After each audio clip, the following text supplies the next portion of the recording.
What's up, everybody? Welcome back. Today we're making a really dope recipe. We're making Ensenada style fish tacos. My sister's birthday was Friday. We're getting the family together today, so I'm making this classic. Truth be told, she saw a vlog that I did with my younger brother, got a little jealous at the scene that we were eating Ensenada fish tacos at Tacos Phoenix in Ensenada, one of my favorite places to go. So today we're recreating some of that magic Ensenada style street food right in your home. The first protein we're gonna prep is gonna be our shrimp.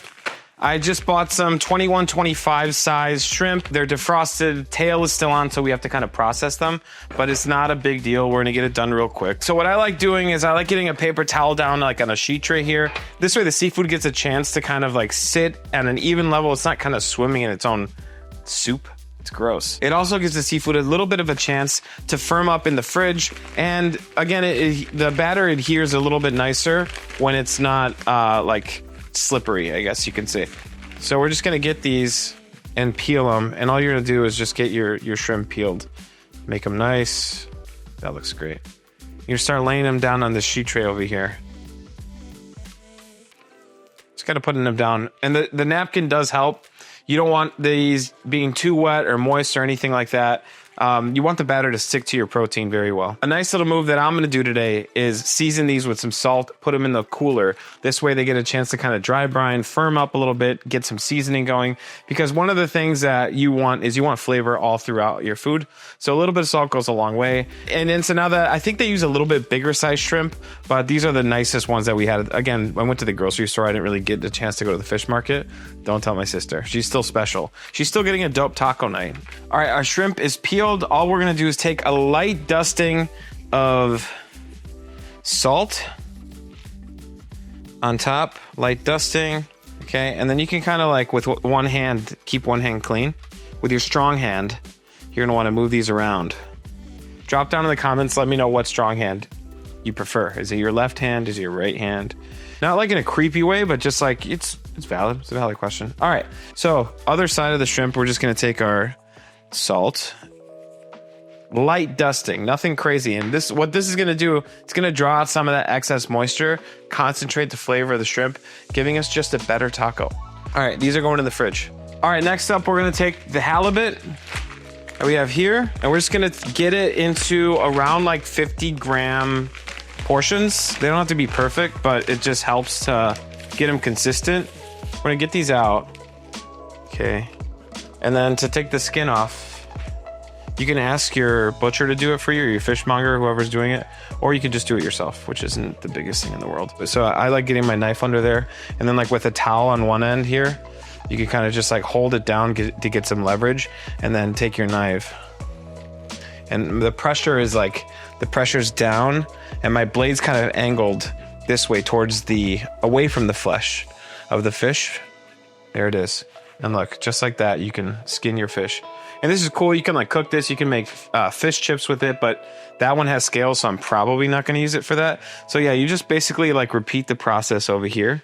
And you do want to feel around for any like scales. I'm feeling one here. Scales or any kind of bones in it. Just kind of feel around for it. And then here, like I said, you want to get these into like 50-gram pieces. I messed that one up already. I know I did. But what I'm going to do is I'm going to take a little scale here. This is like 25 grams, I think. It's 30 grams. You want them to be around 50. This will still hunt though, because if you think about a taco, it'll get battered. It has like nice texture, no big deal. So that's one. And I'm going to get these on a sheet tray here. All right. You're just going to take them and get them there.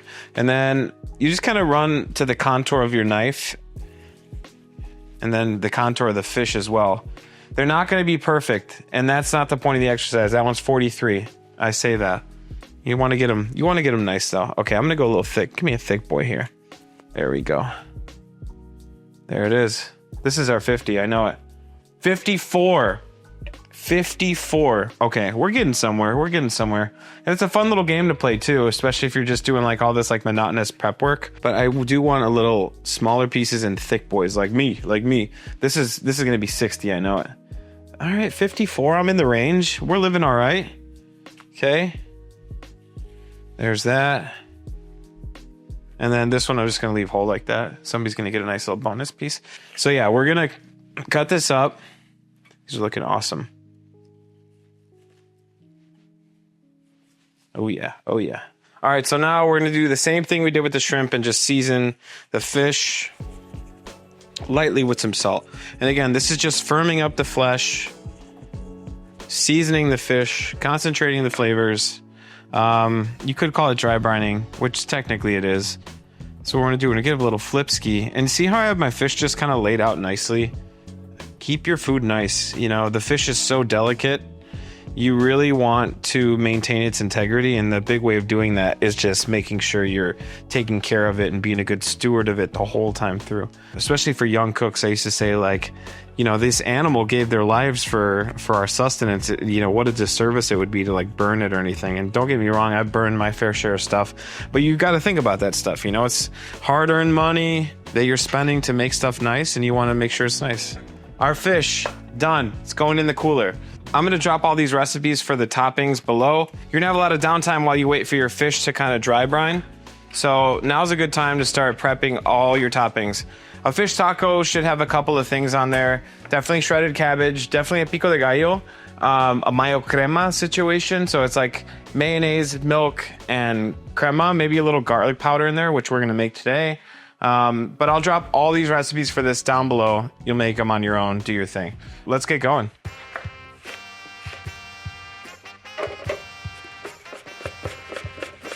Looking good. All right, so for the cabbage, you could definitely do this with a knife. Just takes a little bit more finesse, a little bit more time. And with the mandolin, definitely be careful when you're doing this. Again, a 10-cent piece of cabbage that looks like this isn't really worth your fingertip. Trust me. So yeah, at this point, the cabbage is going to go into the fridge. But before it goes in, I like putting a little bit of cold water on top. It's going to help keep it fresh and nice and crisp as well. Another little move too, if you take paper towel and put it on top, it's going to hydrate and then it's going to weigh down your ingredients. So it's a nice little, I always say nice little move, but it's a cool thing to do to keep your vegetables submerged and fresh. Definitely use that technique with like pickles as well. All right, into the fridge, and then we're going to get working on the rest of our toppings.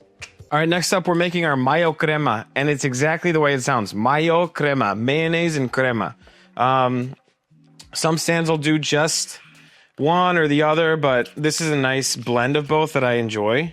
And we're going equal parts crema to mayonnaise because I don't want any fights. And then we're going to season with a little bit of granulated garlic. I'm seasoning from the heart right now. I'm not following my own recipe. A little bit of salt in there. And then I use milk to kind of bring it all together. I'm just going by vibe, I feel. I know I have the scale out, but it's kind of just there for decorative purposes, really. And this is going to give the taco this creamy counterpoint. We're putting a salsa roja TAQUERA on there. I made a tamarind salsa para mariscos the other day for a reel that I'm going to post. That's incredible. Man, I'm obsessed with that one. But yeah, the fish tacos changed, you know. The tamarind sauce was really, really fun because Jennifer and I have a tradition when we land in Cancun and, you know, branch out from there, wherever city we want to go in Yucatan. We'll go to this little stand that does fish tacos, and that's so freaking good. And just like that, our Mayocrema is done. We have a beautiful texture. It's going to coat the fish beautifully. It's going to be delicious. Done. Next up, pico de gallo. We're moving right along. All right, we're going to start with our pico de gallo now. We're making a nice pico de gallo. Simple. We're just getting our tomatoes all diced up, okay? Very, very simple. People have been saying that this counter is too tall for me, and you're right. It is too tall. I feel unsafe. I actually ordered a stool because you guys bullied me online and on the redes sociales. And yeah, there's a stool coming in next week, okay? So now you'll be able to see my belly button and navel region when I'm cutting, which should be behind a paywall, really, for speaking frankly. All right, the tomatoes are all cut up. We're going to get them into a bowl to start our pico de gallo. Next up, white onion.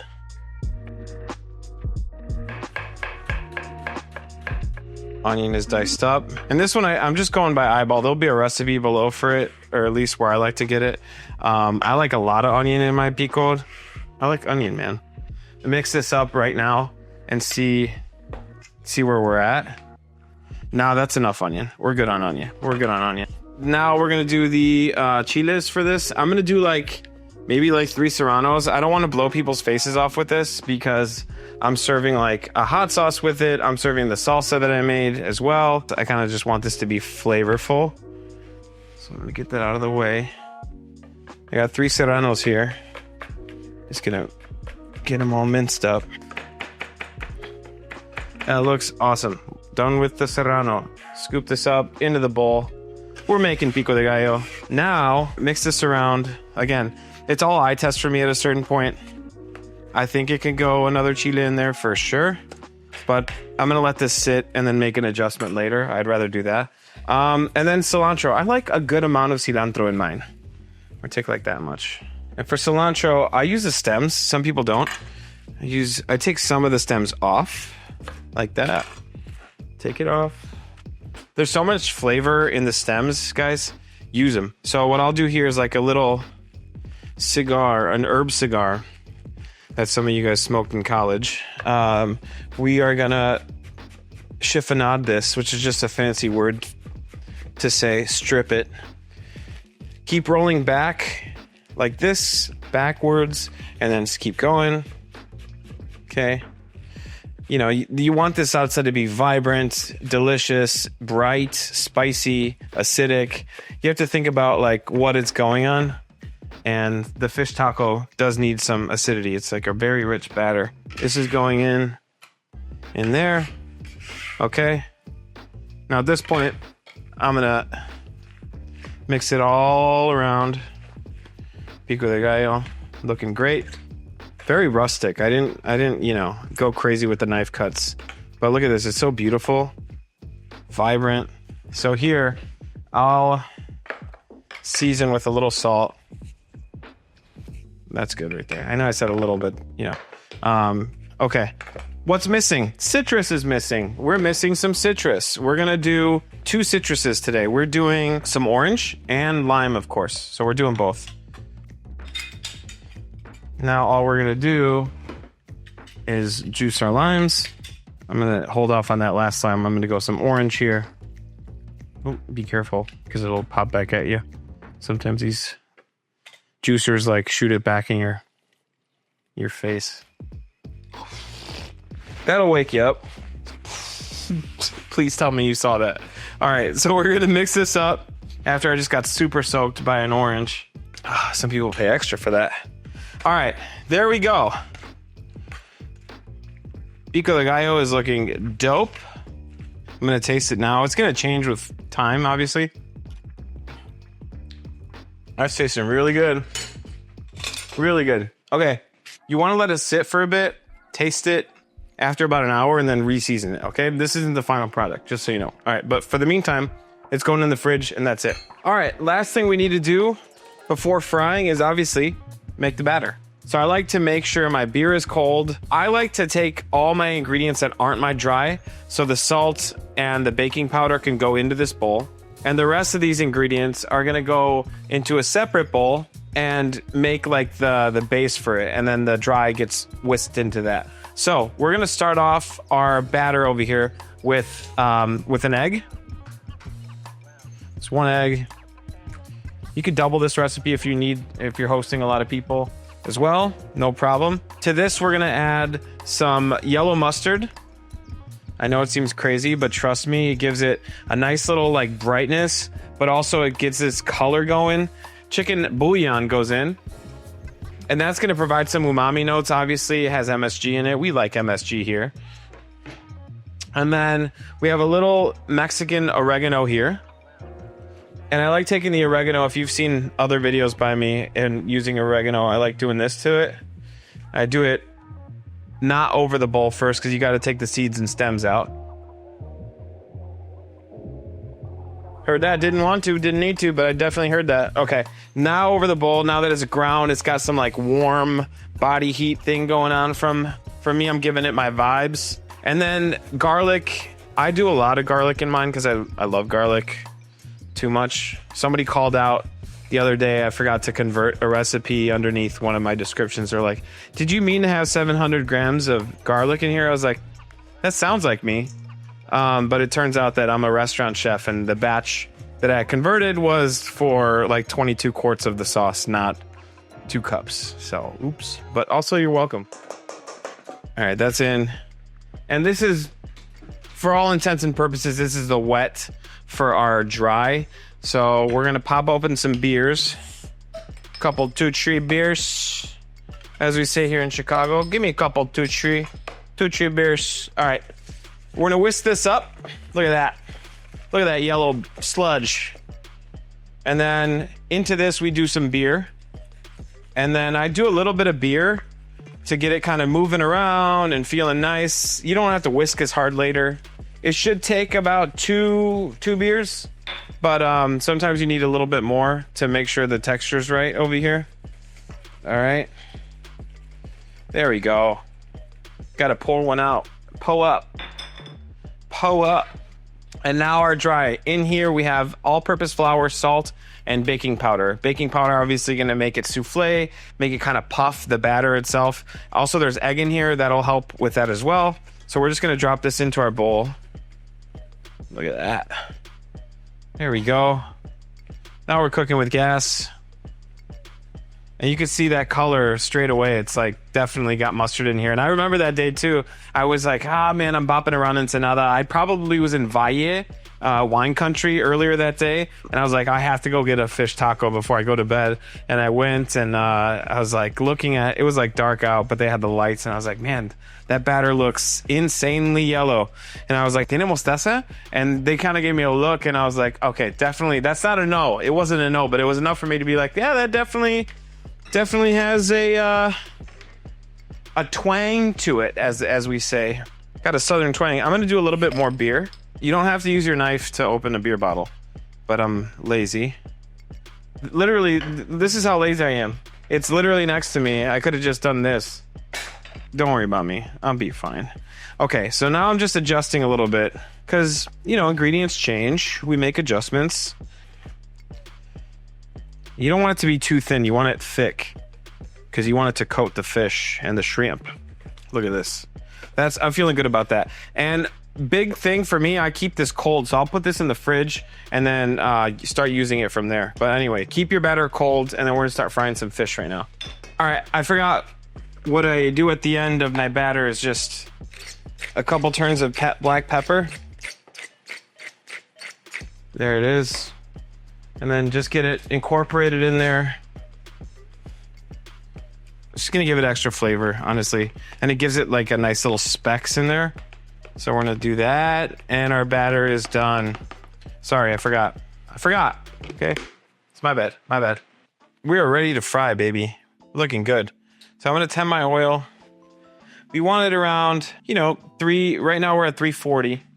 I would like it to be around 325 to 350. So here's another thing that people don't talk about a lot. I have a buddy named Bill Esparza. He writes about Mexican food. He just knows a lot about Mexican food. He's like an encyclopedia with knowledge. But what I love about him is he's very observant about how people eat, how people prep things. One thing that I loved is that he noticed this, which I noticed as well. They fry their fish twice at Tacos Phoenix and at a lot of these stands. You'll walk up and you'll see like they have like a comal. It has this and then it has like a sombrero or like a platform around it. And they'll fry in the middle and then they'll pull it off to the sides. And at that point, they're just kind of holding it, pretty much, holding the fish until you're ready to order. So long story short, we're going to do the same here. We're going to do the initial fry here. Okay, initial fry. And you want to just swim your fish like so. Just swim, swim, swim. It's final swim. I know, tragic, right? Okay, and then drop that. And then we're going to do the same with our shrimp here. All right. Drop our shrimp in here. There we go. So we're gonna fry one time to set it. As soon as it floats, let it go. Okay, same thing. Every time. There we go. And it's gone. I'm only having 2 tacos. Again, the family's coming over. That one kind of slipped off, but you know, stuff happens. Yeah, I'm only having 2 tacos for right now, just because the family's coming over and I don't want to fill up too much. So I'm flipping my fish. There it is.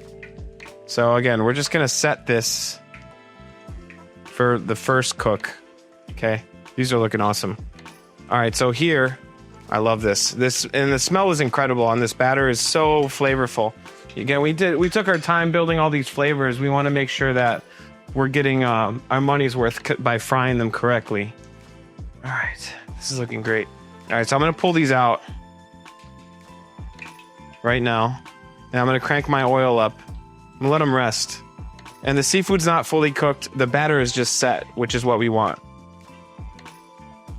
There it is. Look at that. I'm not gonna season them yet. All right, now I'm gonna crank up this oil to around 375, maybe a little hotter. And they're cooking pretty hot at these places. They're not, you know, you can see the oil's like sizzling and moving. But yeah, it's a little move that I like to do. I'm gonna clear out some of this oil, make sure it's clean while it recovers a bit. It's time for the second fry. Again, we just set this batter and you can, it's crispy. We're putting this back in the oil, which I've temped around like 375. We're just dropping these in here. And they're just gonna get a beautiful golden brown color. In the meantime, I'm gonna heat up my tortillas. I got my comal heating up behind me. So I'm gonna heat these up back here. Oh yeah, now we're cooking with gas, baby. And this final cook, this double fry, again, my buddy Bill Esparza went like on a rant about the double fry. And he's so right. It's like, noticing these things as human beings is incredible. When you travel to a different country, you're not going to get the same things. You're going to experience something. So be open and willing to accept like these new customs or flavors or all this stuff. It's one of my favorite things about travel and about food. Is like we're so much more connected than we are different. And I think it's a beautiful thing to just be open. All right, look at that. That looks so good.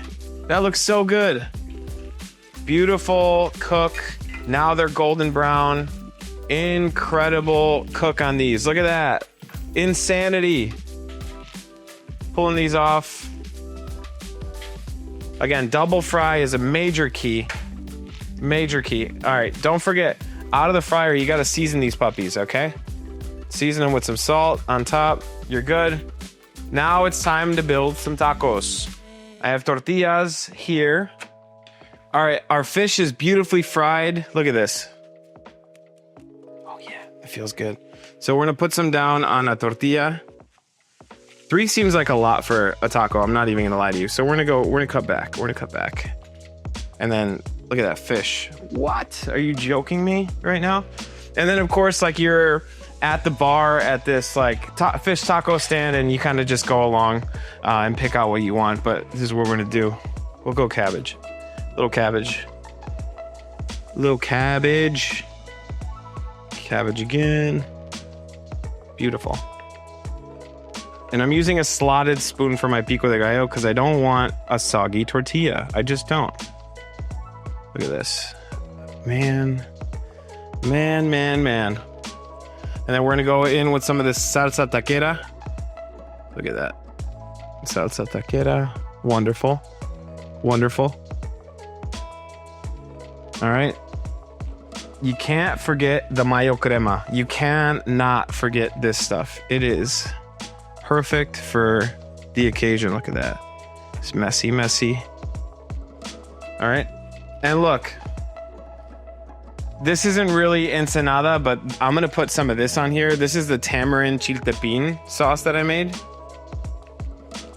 It is the perfect condiment to round this out. Right here, if we stopped right here, Ensenada fish tacos. This takes it another direction, but I'm going to do it anyway because it's my taco.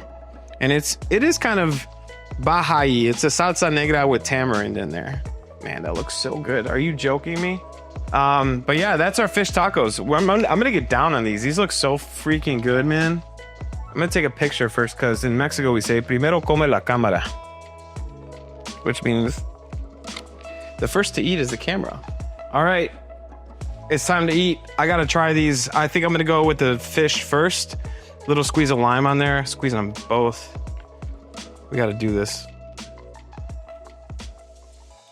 Can you hear that crunch?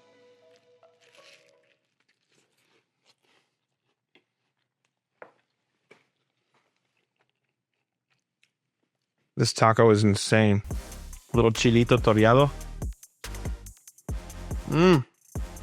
Man, come on. Lights out good. It's really insane how good this is. I hope my sister likes these. Otherwise, I'm gonna have to disown her. Little shrimpy shrimp action. Guys, I've never lied to you. These are the best tacos I've probably ever made this week in the past 24 hours. So, guys, if you remotely even like fish tacos, you have to make this recipe. It's so crispy, it's so tender. That move of double frying just sets all of this apart. That technique is really, really special. So good. All right, I'm gonna stop because it's that good. I just keep eating on camera. Guys, that was tacos de pescado estilo Ensenada. I hope you guys enjoyed the video. I hope you guys make the recipe, more importantly. But I want to say thank you from the bottom of my heart for being here, being involved in the channel, growing this thing with me. It's really special. Guys, I love cooking. I'm sure you guys see that by now. My favorite thing about cooking is sharing recipes with people that are as enthusiastic, if not more, than I am about food. Because life's short, baby. Life's short, but life's long, and food makes it that much better. I hope you enjoyed the recipe. If you like what you see, hit the like button. I don't know where it's at. I'm new at this YouTube thing. Hit one of these buttons down here to give me a thumbs up. Subscribe if you can. But yeah, love you guys. I'll see you on the next one. I hope you enjoyed this one. For real, make this recipe. It's delicious. Oh my God, thank you so much. Dude, this is exactly how they do them on the streets.